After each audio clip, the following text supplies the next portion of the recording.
എനിക്ക് മനസ്സിലായി, മൂക്കിലൂടെ ശ്വാസം വലിക്കുന്ന ഒരുവനും എന്റെ ദൈവത്തെ ഉണ്ടാക്കാൻ പറ്റത്തില്ല. ഉണ്ടാക്കാൻ പറ്റത് അങ്ങനെ ഉണ്ടാക്കുന്ന ഏതെങ്കിലും നിവാസികൾ ഇവിടെ ഉണ്ടെങ്കിൽ ഞാൻ എന്റെ ദൈവത്തെ വരച്ചു കാണിക്കാം. പറയാ, ഉണ്ടാക്കാൻ പറ്റുമോ? കല്ലിൽ കുത്തുന്നവരുണ്ടോ? വരയ്ക്കാൻ കഴിയുന്നവരുണ്ടോ? ഞാൻ എന്റെ ദൈവത്തെ രൂപം പറഞ്ഞു തരാ. ഏതോ സ്തോത്രം ആണിമേൽ സ്തോത്രം തൂങ്ങിക്കിടക്കുന്ന യേശുവല്ല ഞാൻ പ്രസംഗിക്കുന്ന യേശു. അത് അന്ന് വന്നപ്പോൾ അവൻ കുഞ്ഞാടായിട്ടാ വന്നത്. പക്ഷെ എന്റെ ദൈവത്തിന്റെ രൂപം ഞാൻ പറഞ്ഞു തരാമെന്ന്. അന്ന് വന്നപ്പോ അവൻ കുഞ്ഞാടാ, ശരിയാ. അന്ന് അവന്റെ മേൽ 17 കൂർത്ത മുള്ളുകൾ കൊണ്ടുള്ള മുൾക്കിരീടം അവന്റെ മേൽ അടിച്ചിരുന്നു, ശരിയാ. 5480 മുറിവുകൾ അവന്റെ മേൽ ഉണ്ടായിരുന്നു, ശരിയാണ്. 17 മണിക്കൂർ അവന്റെ ശരീരത്തിൽ വെള്ളത്തിന്റെ ഒരു അംശം പോലും പോയില്ല, ശരിയാണ്.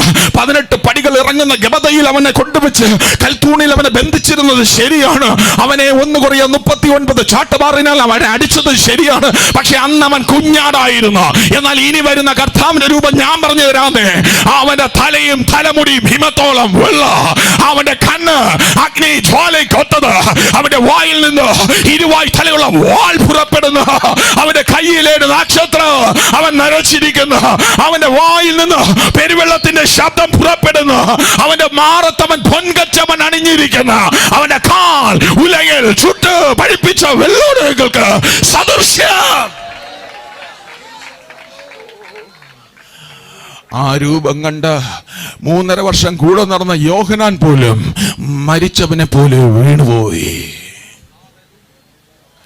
അതുകൊണ്ട് എന്റെ കർത്താവിന്റെ രൂപത്തെ ഉണ്ടാക്കാൻ കഴിയത്തില്ല.